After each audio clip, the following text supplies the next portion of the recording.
Hi everyone, welcome back to another episode of The Raw Show with Michael McDonald and I have a very special guest. We have Danny Bader joining me today. Danny, thanks for joining me on the show. No, you're welcome, Michael. Thanks for having me. So Danny is a best-selling author and inspirational speaker whose life was transformed by a near-death experience more than 20 years ago. Started his own company in 2007 that focuses on helping others truly understand themselves by creating a powerful vision for their futures. So thought we definitely have to dive into that, I think. But so we start with your background, if that's okay. So could you share with me and our listeners where you were born and what it was like for you growing up? Sure, thanks. Yes, so I was born outside of Philadelphia, Pennsylvania, here in the U.S., and had a very normal upbringing. I was one of 8 children. I have 6 brothers and a sister. So we had a big, loving family where we were, always keeping an eye on one another and sometimes having some disagreements with one another. But, great growing up years. And then went to the university and studied business and accounting. And got out of there and took some sales jobs and things. The jobs that I took initially, the sales jobs, were not real appealing to me, and I was just trying to figure myself out then, try to find that purpose as we often talk about. So I was tending bar, and I was working as a roofer for 2 friends of mine that had a roofing company. And, July 28th, 1992 is when we had the event that you spoke about. So my buddy Bruce and I were lowering a ladder at the end of the day, and we thought we were going to be clear of these electric lines, and we hit them by about 1/4 of an inch was the burn mark. And they had about 8,000 to 10,000 volts of electricity in them, so it came down and it went in down the metal ladder, obviously, and went into both of our bodies, Bruce and myself, and it killed both of us. It killed both of us, yep. And I came back. Tragically, my friend Bruce didn't. He was married with 3 kids. Little children, they lost their dad and their husband that day. He was only 36. So, somewhat of a significant event in my life that really kind of slowed me down, so to speak, and really caused me to go on that deeper into that journey of trying to figure out, what did I really want to do with my life. And it was a dark path. I wrote about it in a first book here, Back from Heaven's Front Porch. It's a story of a young man named Jake, and it's very much based on what happened with me. So as you can imagine, I had a lot of post-traumatic stress, a lot of blame of myself for the accident. I screwed up. It was my fault. So substance abuse and some of those other things that we turn to that don't really solve anything. But, that was the event. So leading up to that, 28 years of age, I had a pretty easy life. And then for a few years after that, it was not at all. No. How, because we often hear certain moments or certain people's recalling the idea of having these near-death experiences or something that really changed them, like as a result of it, whether it be positive or negative. Sure. I mean, this is just me being a little bit curious now versus trying to get any, because I've never had it. So this is going to be like a new thing for me. It's always nice to learn something new. But Sure. Were you, because you had enough information to write a book about it? Yes. So how much of the experience were you aware of? What happened? I mean, I'm assuming you came back, so I don't know if... Oh, sure. Yeah. If you were conscious of that or what the experience was like. I mean, to talk to us about that. Sure. Yeah, absolutely. So the book is very much about Jake's journey, Jake being Danny, after the accident. So what happened is when we hit the electric lines, I had an absolute surge through my body. I thought that I was shot, or I thought there was a nuclear explosion. I mean, that's the conscious thought I had very quickly, because it was just unlike anything I had ever felt before. And that happened in a split second. And then after that, I had an absolute calm. It was if I knew I was dying, and I was okay with it. It was a very peaceful experience. And I saw Stu, the other brother who worked with us, he was on the roof. So I saw him coming down off the roof. He had turned, and I was yelling to him, get your brother, get Bruce. Because I knew I wasn't yelling to help me, save me, anything like that, because I was having this experience of not being here anymore, that I was crossing over. And then my soul, my energy, life force. You know, we all have our different beliefs around that, but that left my body. So I was here engaging with Stu, trying to yell to him, "Get Bruce," and then it was just pulled away. So I really didn't hover over the scene for long. I saw the scene. You know, I remember the dump truck backed in against the house, and, you know, as I said, trying to communicate with Stewie to get his brother. And then I was just pulled away. And the best way I can describe, it's a very hard part of the book to write, because you're trying to describe in English language of this world an experience that was not of this world. So my editor, I remember, they said, well, just keep going. You know, you'll get it right. People will get it. So the best way for me to describe it is I was joined with an energy, an absolute love, a peace that I believe is God. That's my belief. Mm-hmm. And I was communicating with this, and it wasn't words, though. And at one point in the communication, I said, what about my mom? And what about my girlfriend, Lisa, who's my wife now? And as soon as I did, that's when my body back on the ground just went like that. I was laying there, and I just opened my eyes, and I was back. It was as if somebody almost plugged in like a toy, you know, one of those toys that moves or whatever, and plugged it in, and I just went like this. Now, the interesting thing is, I heard Stu was working on his brother, trying to revive his brother. And I couldn't move initially because I had all the, you know, pins and needles from the electricity, and our body's mostly water. So it was kind of a numb feeling. My motor skills were not working. And then maybe a minute or so after that, you know, coming back, I got up and I crawled. I didn't stand, but I just crawled over to where Stu was working on his brother. And when I crawled up next to him, you know, he looked at me and he's like, how are you here? And I said, I don't know, but here, let me help. So I was doing mouth to mouth, and Stu was doing chest. And then the paramedics came, because see, I didn't know what transpired in that time, and I'll bring you up to speed on that. But the paramedics then arrived, you know, so it must have been, I don't know, 8 minutes, 10 minutes, you know, after the accident. And they just saw the two of us working on another guy, you know, so they didn't know that I was hit by the electricity. So I kind of crawled over against the fence, because they said, we got this, you know, you guys give us some room.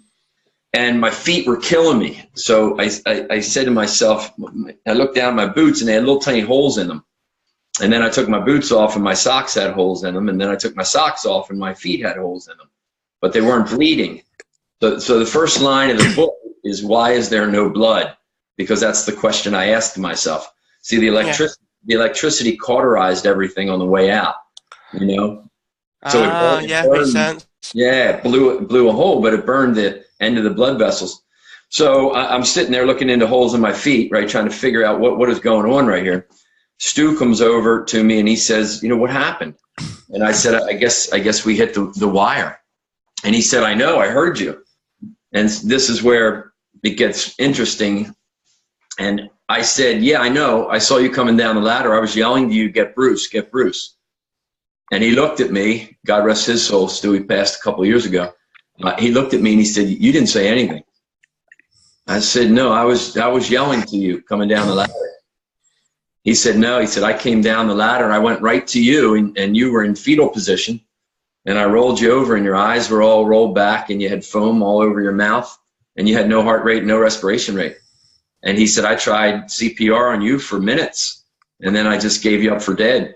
And I ran across the street, called 911, then ran back past me and went to his brother. So that, you know, all of that wasn't there anymore. You know, people go, how long was that? I go, I don't know. I wasn't there. I was having this other experience.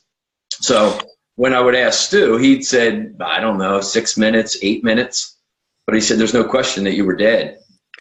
Right, so that sort of gives the impression then that time passed differently for you than it did for them, because from what you said there, I mean, I could be wrong, obviously, but it seems to have passed slower for you than it did for everybody else, because it seemed like there wasn't a lot that happened your end, right? But it seemed like, you know, your friend had the time to try CPR on yourself, and then go back and phone 911, and then come back, and all that time you probably didn't realize that had happened. So it seems that the time aspect seems to play a part in that.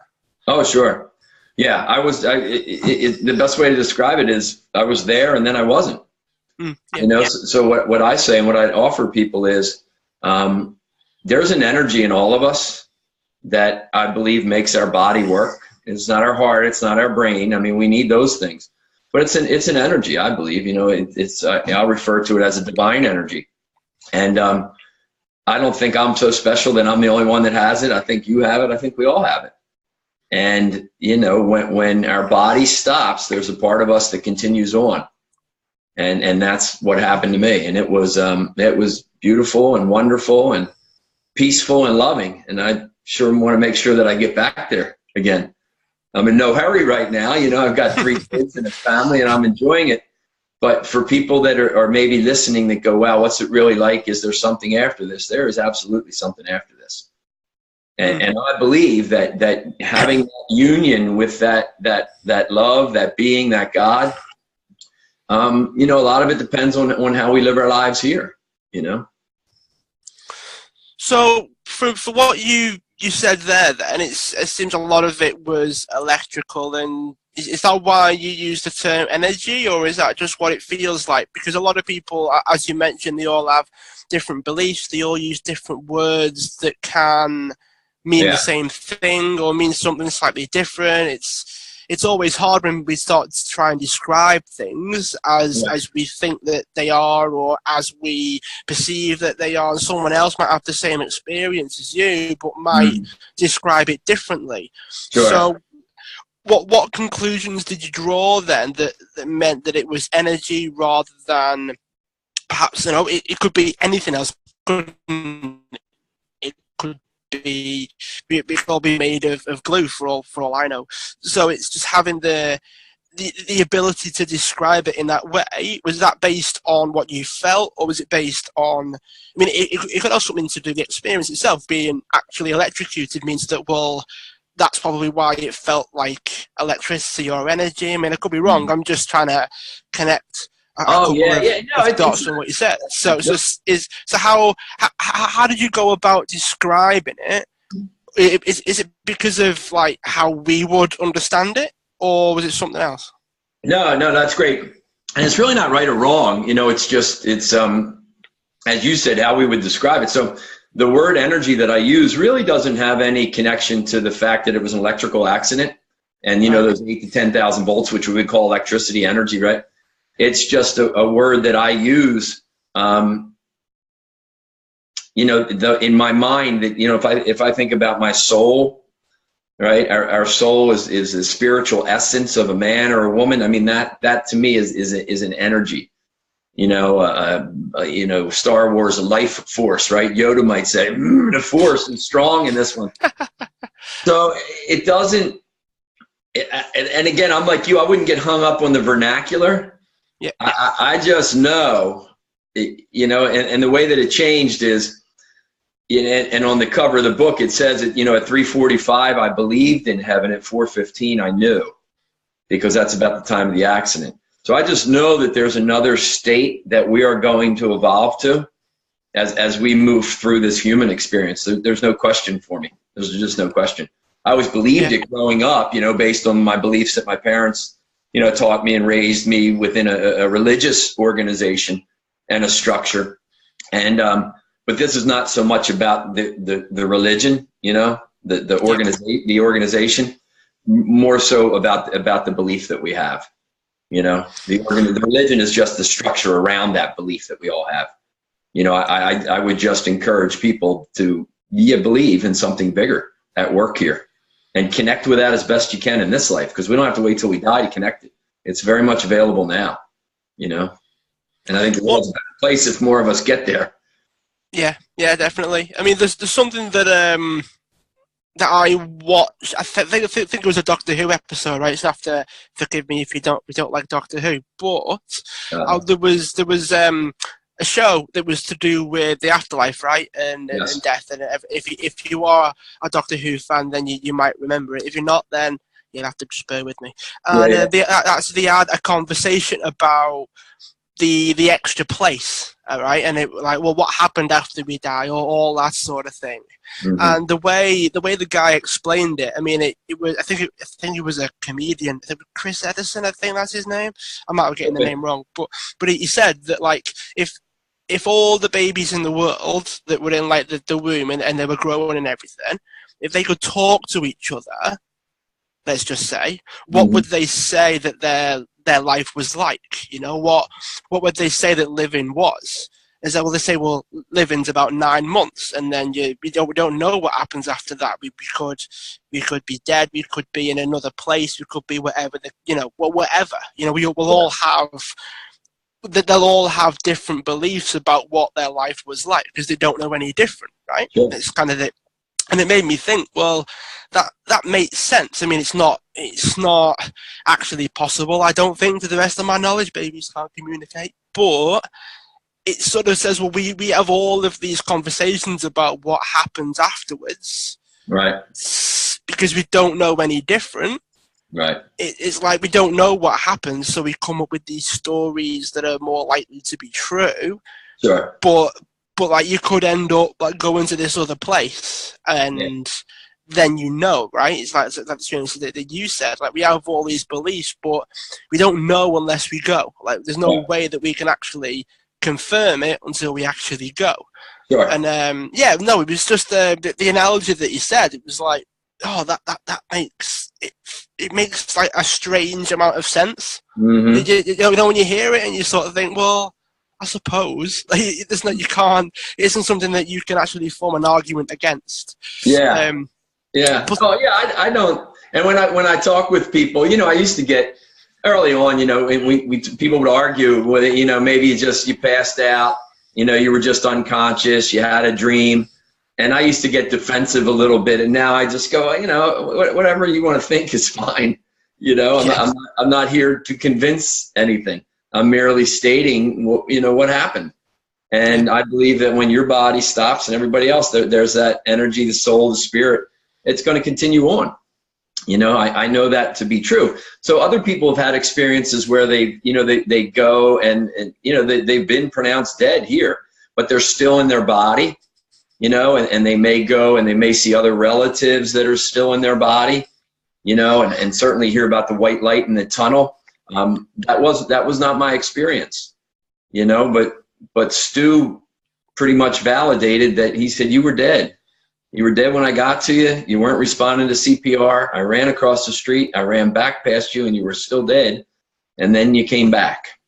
So, I wouldn't get too attached. Now it's interesting, but you said though, you know, we have further to go, or we go somewhere else. There's no question I had further to go in that evolution, that afterlife, heaven.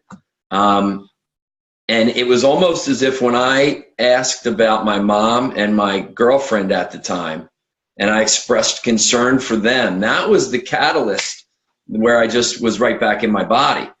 And as I've read different accounts from people who have had similar experiences, most of them say they were sent back or they came back when they expressed concern and love for somebody else.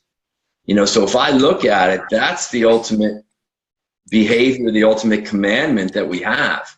You know, love one another, and that's what I did and came back. So it wasn't as if I needed to come back to, you know, make more money or I never, you know, there was a part of my life that I didn't feel accomplished in or didn't hit my goals.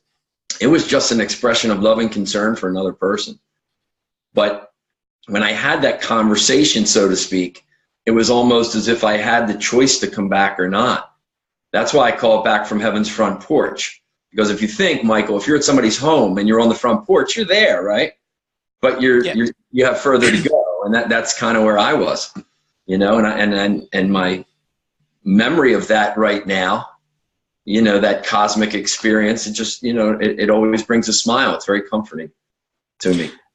Yeah, it seems like the old stories that you used to hear of ghosts that have unfinished business. You know, Sure. that's why they come back. It's almost like the idea of you showing concern for somebody else was your way of having the extra to do. You know, the more stuff that you needed to do before you were finished. You know, like before you Right. was almost like saying that you're not done yet, That's you've got a lot more to do. So what happened next for you?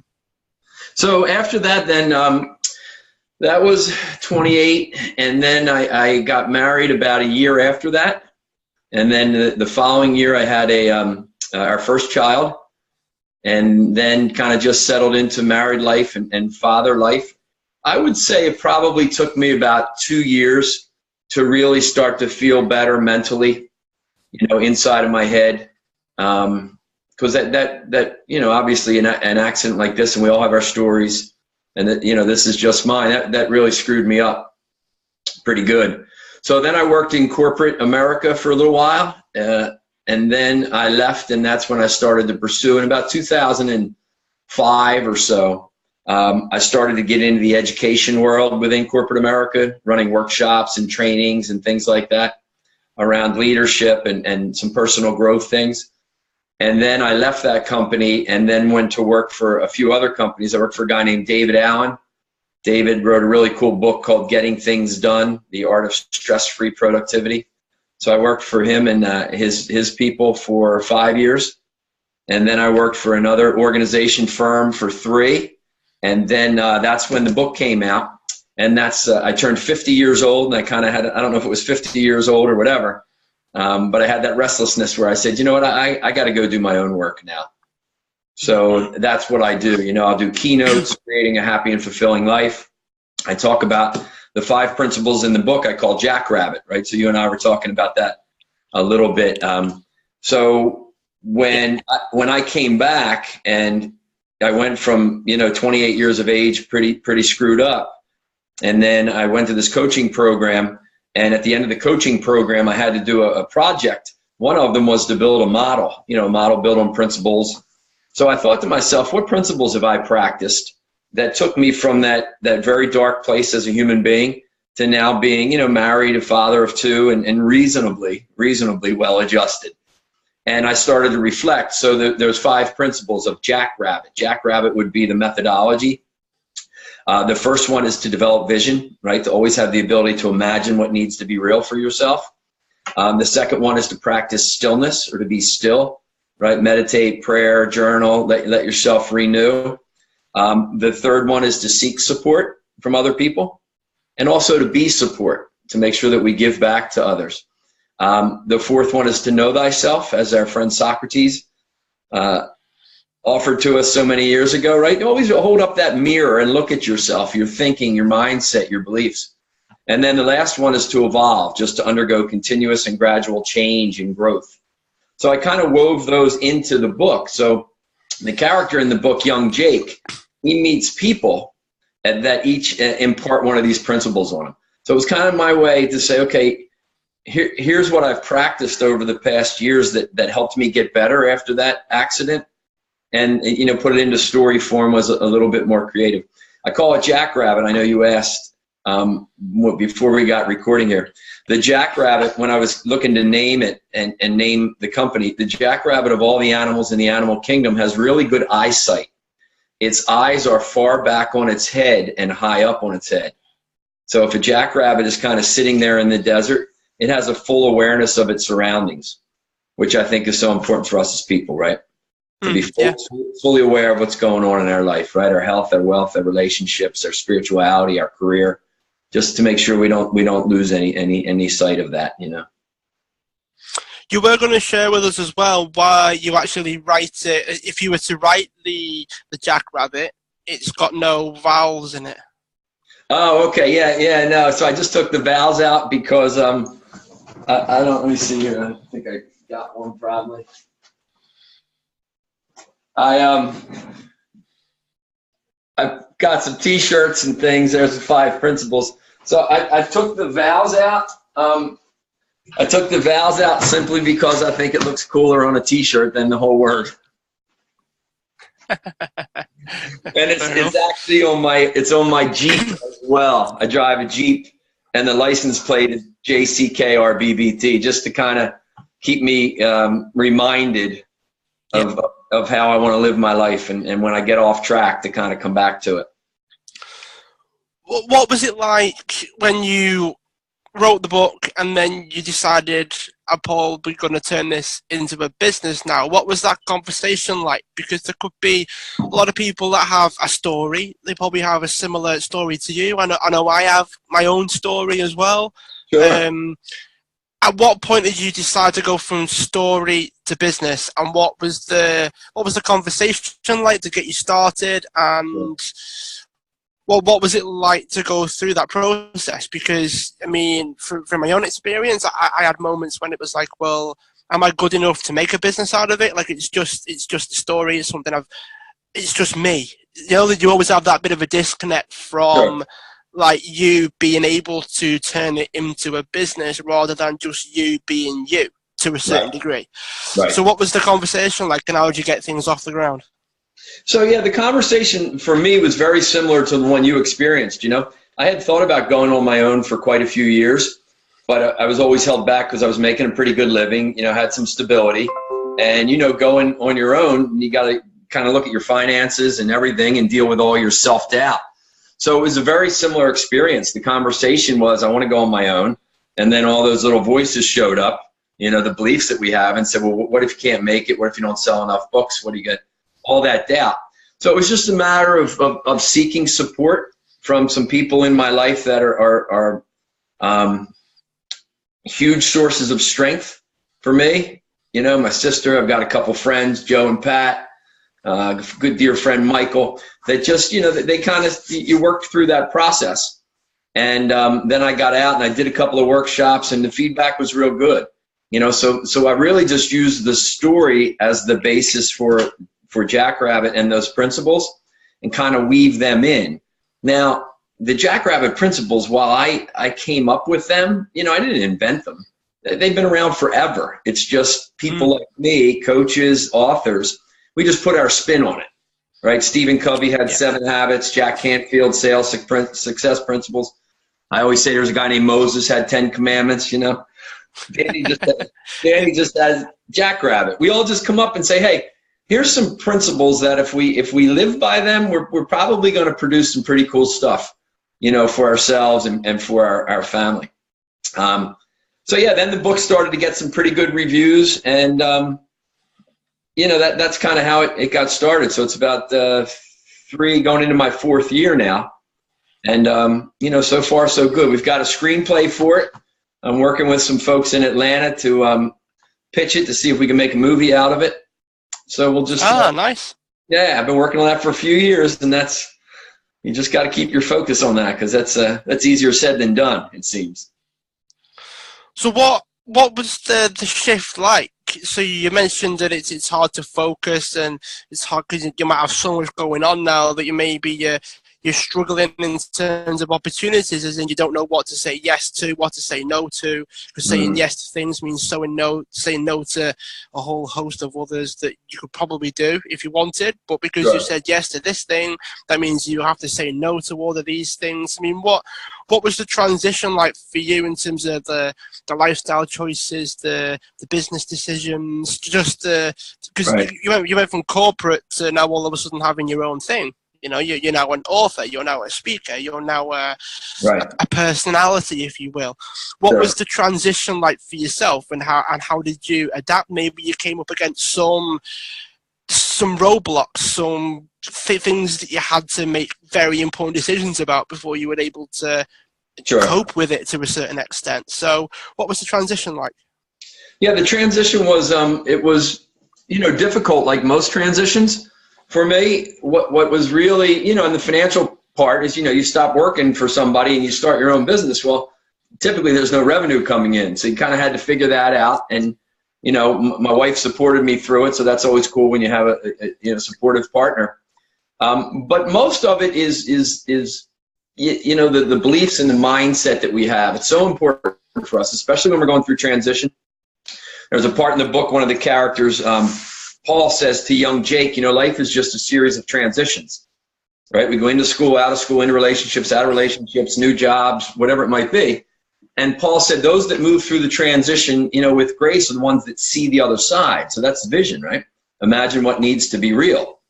You know, and Jake says, what about the other people? And Paul said, well, they just bitch too much, right? Which is, oh, I'm stuck in this transition, because transition is uncertainty and opportunity and change, and the fight or flight shows up in our brain, and we want to run away back to safety. So the transition is tough. I know you speak with some entrepreneurs once in a while. Mm-hmm. What I think is one of the strongest principles we can practice as human beings, as people, is to work with that principle of vision. Imagine what needs to be real in your life. So the way that I work that principle is every year I write a letter to myself from a year into the future. So I wrote everything that happened this year as if it already happened. Health, wealth, career, family, spirituality. And then that kind of is it's an all-day event in my Outlook every Friday. It's about probably 2.5 pages. So that, Michael, is a really good North Star for me, so to speak, where I can say, okay, this is what I'm out to get done this year for me and my family and my business and my books and everything else. So I want to say yes to anything that contributes to this. And then I got to say no to some other things if it's not contributing to this. Or, if something shows up, or if I start to move in a different direction, then I got to look at my vision and say, well, this is what I thought I wanted this year, but now I got another opportunity. So this is what it is, Yeah, definitely. One of the this is something that I used when I was, when I was like kind of thinking, okay, I've got to try and just do this for a year to see if it works. When you find something that you want to do, when you think it might take me a year to get it to figure it out, a year just to see if it works, for me, and all these kinds of things. And what I actually found, something that I don't know if you even heard of it, to be fair, Danny, but there's something called Future Me, which is basically where you write as if you're your future self, and it sends you an email on the date that you want it to, and it's cool. From your future self. Yeah. So it's like I used to write myself an email saying, "Oh, really looking forward to the podcast hitting its 20th episode, and it's all gone really well.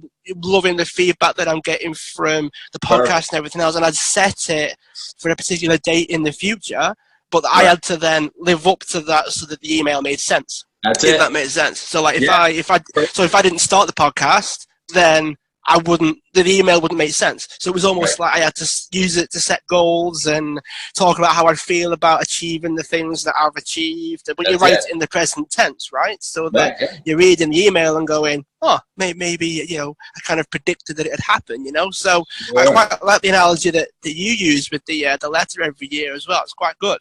Yes. Have you got any other things that you would recommend for people that wanted to maybe think about their future, or even want to change their future? Because a lot of people have a plan for their future, but it tends to be based on where they are at the minute. Sure. Yeah. They don't really think about if they wanted a different, what they need to do at the present to change it. I mean, what would you recommend for those people? Yeah, I would say to stay in this, and I like what you do and what I do with the letter that I learned at the coaching school that I went to, the Hudson Institute in Santa Barbara. Some people have vision boards. It's all the same principle, I think. We may just do it differently, which is cool. It's exercise, right? Exercise is a good principle. And, you can swim, we can lift weights. It doesn't matter. So I would apply that vision principle. And here's the question I ask people a whole lot. If they're in a certain place right now in their life, they'll tell me about it, and they'll say maybe it's not where they want to be with the relationship or whatever it might be. And as they're describing it, they're just describing the present state, which is what they don't want, right? So it's not unicorns and rainbows. It's sometimes life sucks, and it's not what we want. So I would then just often ask them and say, okay, well, what's it going to be like when it doesn't suck anymore? What's it going to be like when you can smile easy again? And then that takes them to the future. So that's the question you keep asking. I ask people, I say, listen, if I see you on December 31st, and I would pose this to you, Michael, and we're together at a party somewhere, and I said, Michael, we haven't talked since April. How's life? And you say, it's fabulous. And I say, why? What happened since April? You're going to talk in past tense about all the cool things that happened in your life. Yeah. That's what you write in the letter. That's it. And then you get back to that. And then what you need to do, of course, is there's action. We got to make sure we're taking the action. Well, what sometimes will prohibit the action is if we have beliefs in a mindset that's not working for us. So the vision is the core. It says, okay, this is where we're headed. There's some other things then we have to make sure that we keep our eyes on as well. Yeah, for sure. I mean, it seems like there's a lot that can go into this idea of being a bit more future focused as well. Like there's a definite correlation with people that are thinking about the future and thinking about the future that they want rather than what they don't want, and then the amount of people that even get close to that. Like the last one that I did, I was quite close to.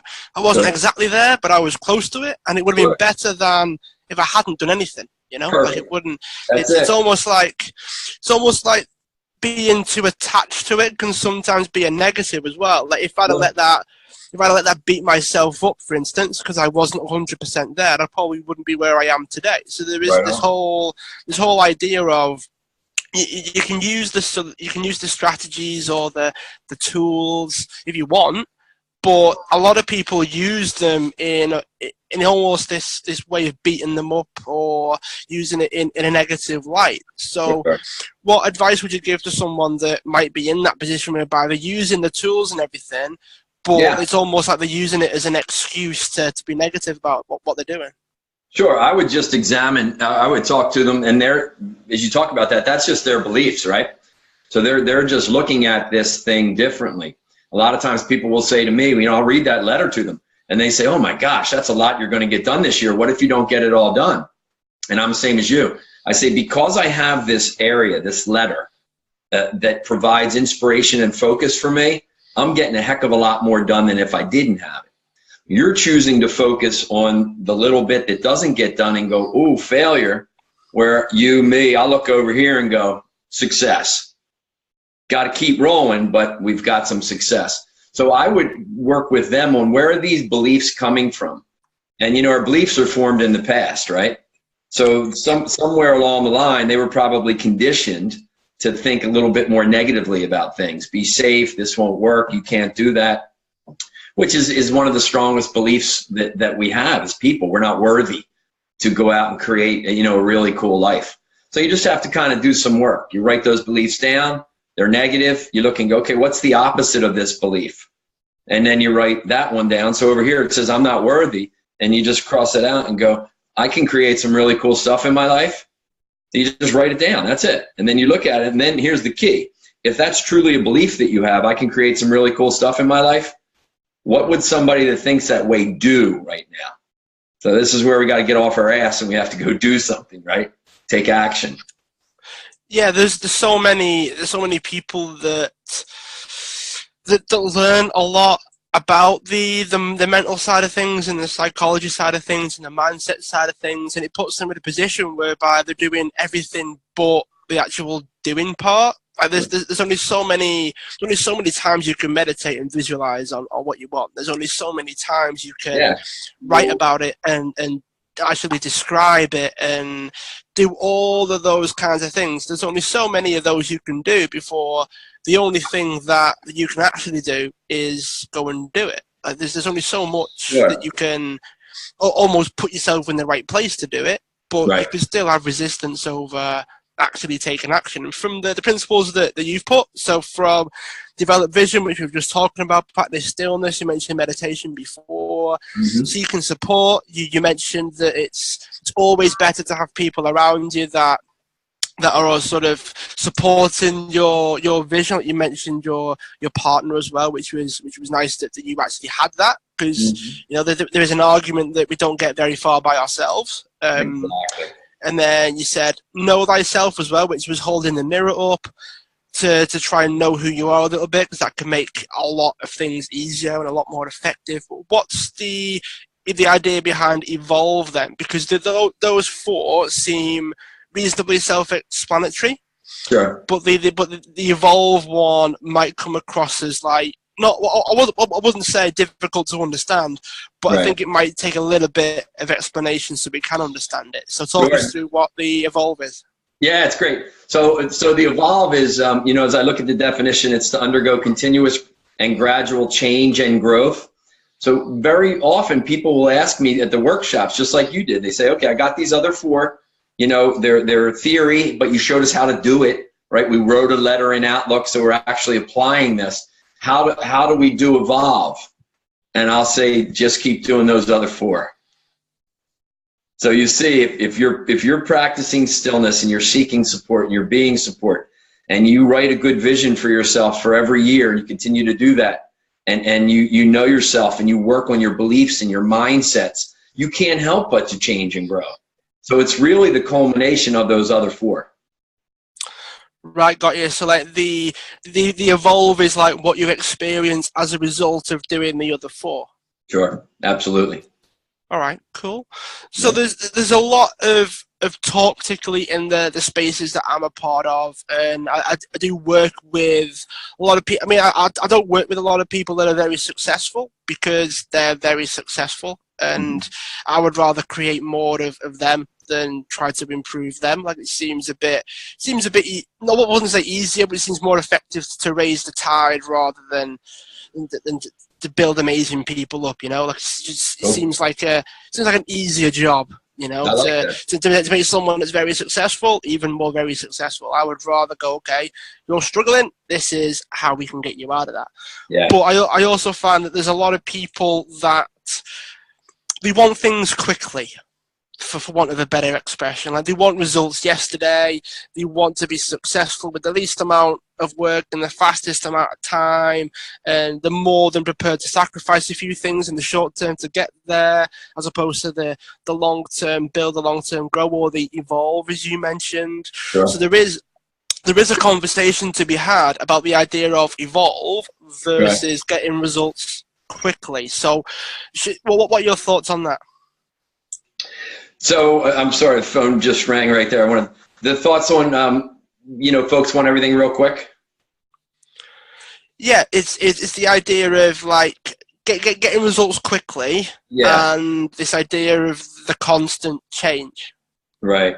Well, I think, you know, the results, sometimes people want the results quickly and they want that end game, you know, and what I try to work on people is, let's go, if you take action, as you said, you know, we get off our butt and we go do something, let's evaluate the action and see that as a win. You know, because if we're going to produce this big outcome, you've got to understand that's not going to happen in a week or a month or whatever it might be. So you got to kind of work on the people with that. And if they think that the world is perfect, you know, and everything is going to unfold perfectly without some challenges, there's not too many successful people that would agree with that. They're going to say, oh no, the world is unpredictable. So we have to be a little bit flexible with it. And we have to forgive ourselves when we screw up. We have to learn from it. And then we just have to move on.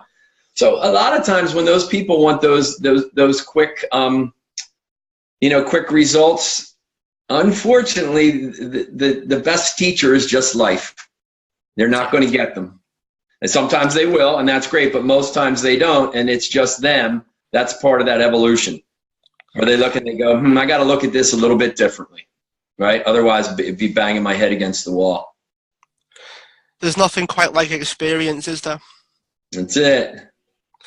All right, so just before we get to we're kind of quite close to the end now, so we've covered quite a lot. We've covered your principles, your Jckrbbt. Put it this way, I'm grateful that you made it to the other side of being electrocuted, Danny, because we're able to have this conversation now, which was very, you know, very knowledgeable. I've wrote tons of notes, so hopefully people listening to this is taking notes as well. And it seems if you're listening to this and that you've listened to the other episodes, then having a conversation about getting through adversity shouldn't be brand new to you. So we are having a lot of recurring themes on the podcast, Danny, and it's proven to be very, very helpful, I guess, for people to see that it's not just me, it's not just you, it's not just the chosen few that go through these things. There's a lot of people that have their own versions, you know. Like we all have our own versions of our struggles and all that kind of thing. So before we get to the last couple of questions, where can people go if they want to find out more about you? This is your chance to share links and websites, and maybe you want to give some links for the books as well. Okay, great, thanks. And before I do that, Michael, real quick, I'll just touch on what you spoke about, and I'll offer to the listeners that, yeah, you know, I've got my story, and there were some challenges, and you have yours, but it is about all of us collectively supporting one another on our challenges, regardless of what it is. So if anybody is in one of those challenges right now, and you kind of feel like, you know, a lot of times people say, I don't have any hope. Well, I don't know that I use that word too much. I would just offer them to trust. Just trust that it's all going to be okay. And they have the resources that they can move through this, right? And to hurt is normal. So just kind of give yourself a hug, take a deep breath, seek a little support, and imagine what the other side is like. You know, Churchill said, when we're going through hell, keep going, right? So that's what I would offer, right, to the folks. In terms of my little world, DannyBader.com. DannyBader.com is the website. It's got a lot of information on there. I've got a YouTube channel as well, Danny Bader. I've got a podcast. We have just 3 shows up now. I just started it not too long ago. All right. Yeah, it's called 11 Minutes to Inspiration. And the podcasts themselves are not 11 minutes. They might be 18, 22 minutes. But 11 is a number that I've come across many, many times. And as I researched it, it really is a symbol for new beginnings.